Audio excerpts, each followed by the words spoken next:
আল্লাহ পাক রব্বুল আলামিন সূরা তওবার 119 নম্বর আয়াতে আল্লাহ তাআলা বলেছেন, ইয়া আইয়ুহাল্লাযীনা আমানুত্তাকুল্লাহ ওয়া কুনু মাআস সাদিকিন। হে ঈমানদারগণ, তোমরা আল্লাহকে ভয় করো, যারা সাদিকিন তাদের সঙ্গী হয়ে যাও, সত্যবাদীদের সঙ্গী হয়ে যাও।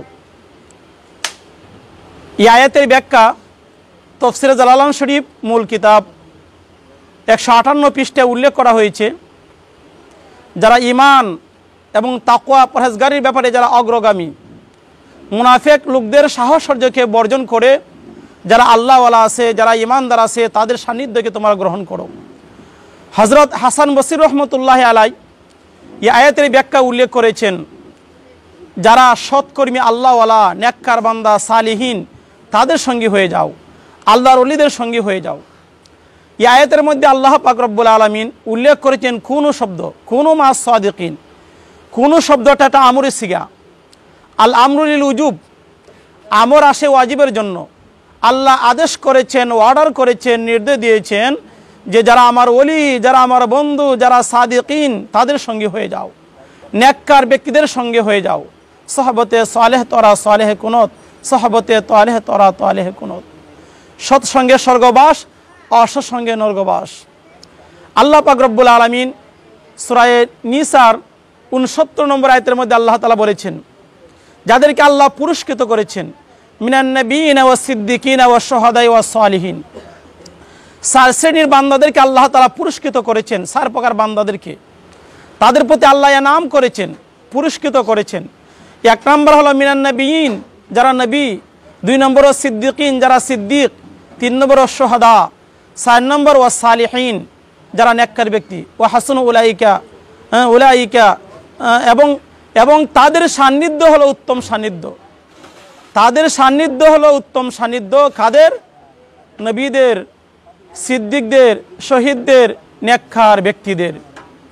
আল্লাহ পাক রব্বুল আলামিন সূরা নিসার 59 নম্বর আয়াতে আল্লাহ তাআলা বলেছেন, ইয়া আইয়ুহাল্লাযীনা আমানু আতিউল্লাহা ওয়া আতির রাসূলা ওয়া উলিল আমরি মিনকুম।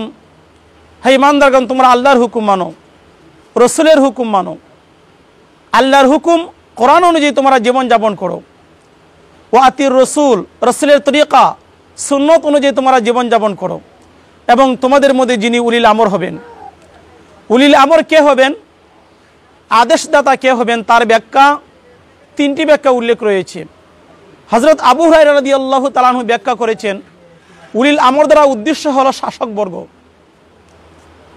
রাইসুল মুফাসসিরিন আব্দুল্লাহ ইবনে আব্বাস রাদিয়াল্লাহু তাআলা আনহু ব্যাখ্যা করেছেন, ও উলিল আমরি মিনকুম শব্দ দ্বারা উদ্দেশ্য হলো ফুকাহায়ে কেরাম, হাক্কানি উলামায়ে কেরাম, তাদেরকে বোঝানো হচ্ছে। যারা মুস্তামবিদ তাদেরকে বোঝানো হচ্ছে।